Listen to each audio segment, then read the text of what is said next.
Good morning and welcome to Business. The president is in China trying to get some investment opportunities for Ghana. While he is at it, today our lenses will focus on one of the deals that elicited some controversy. Remember the $2 billion bauxite for cash butter arrangement between Sino Hydro and the government of Ghana. We will be doing a full explanation of what that means on OPN.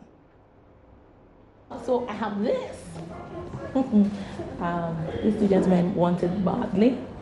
Somebody has newspapers, somebody has phones, and they're hoping to woo me to give this out in exchange for something. But definitely I need to read the papers, and then I need to make a couple of phone calls. And remember, you can still read all the news online using the same thing. Yeah, you're trying to convince me to take Wow. Anyway. Well, so we're taking a look at butter and how this plays out in our deal on bauxite. Well, so go ahead. Okay, just to tell you a summary of the bauxite deal, what government is saying is they need to undertake certain infrastructural projects in this country. They've gone to China, met Sino Hydro, and they have agreed to, pay for these projects, which is worth $2 billion. And in return, government intends to process the bauxite that we have into alumina and give it to these people.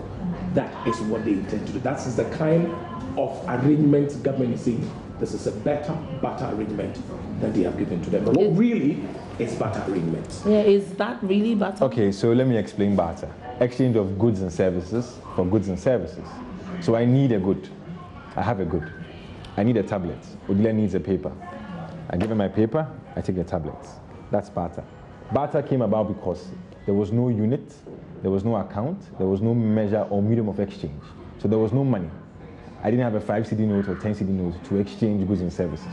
So I needed a physical good to exchange for a physical good, or a service to exchange for a service. So if I had a cow, I'll give my cow to Odelia and she'll give me some grass or something. That was barter. Because there was nothing to measure how I can exchange this for this, barter was born.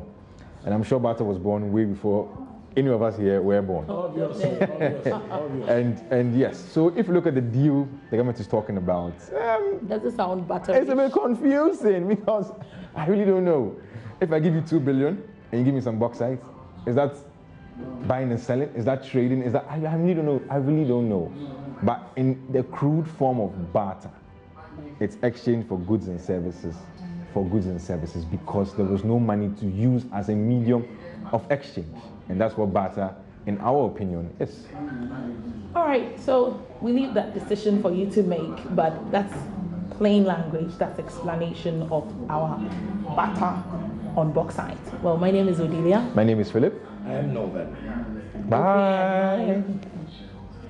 Also, we're still staying on mining, and the Environmental Protection Agency says it's looking at forwarding a comprehensive policy on the use of mercury by some small-scale miners to Parliament for consideration. Currently, the law regulating mercury management in the country dates as far back as 1989.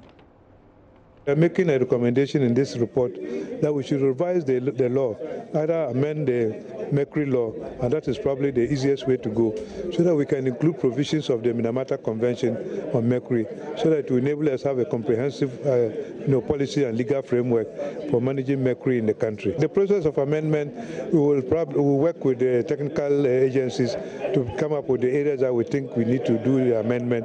Then we go through the Attorney General to help us to fine-tune it. And so finally we'll go to Cabinet. If Cabinet gives approval, then we'll submit to Parliament for the processes to go through for the, what you call the amendment. Parliament may look at it and say that no, amendment may not be adequate. They may tell us to go back and come up with a new law altogether. But the easiest way usually is to try to do an amendment.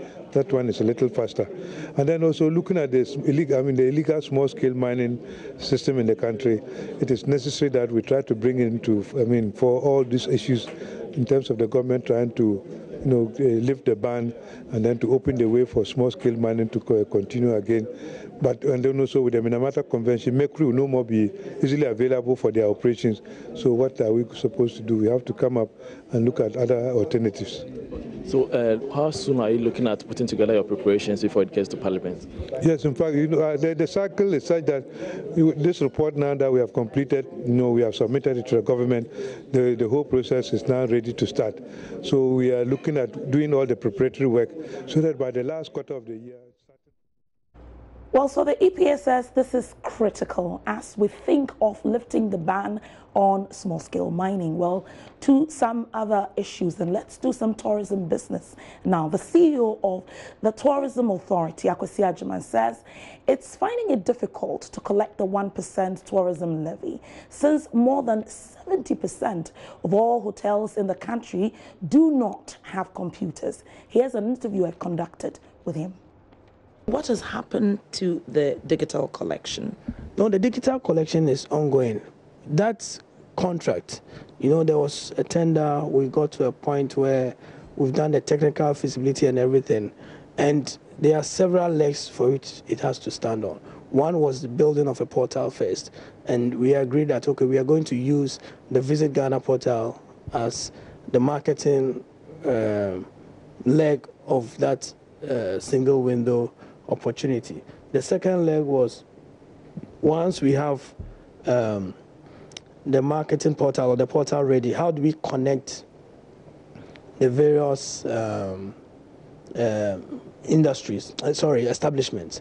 But with most IT projects, because technology is traveling at such a incredible speed, a year ago, what we intended to deploy has become, as it were, even obsolete now, because there's new technology which is even cheaper than what we intended to. So we keep revising how we plug in, because there has to be a lot of stakeholder education.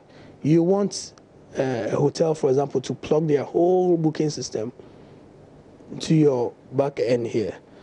It's not easy. They have to understand that their data, one, is protected.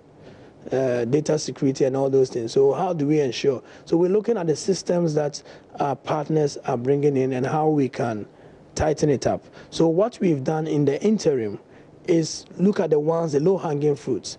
So the call center was part of the digital plan. The website was part of the digital plan. We've done those. We're currently at a stage where there have been revisions. We just had a meeting on it. And by the end of the month, we'll have a revised roadmap on how we...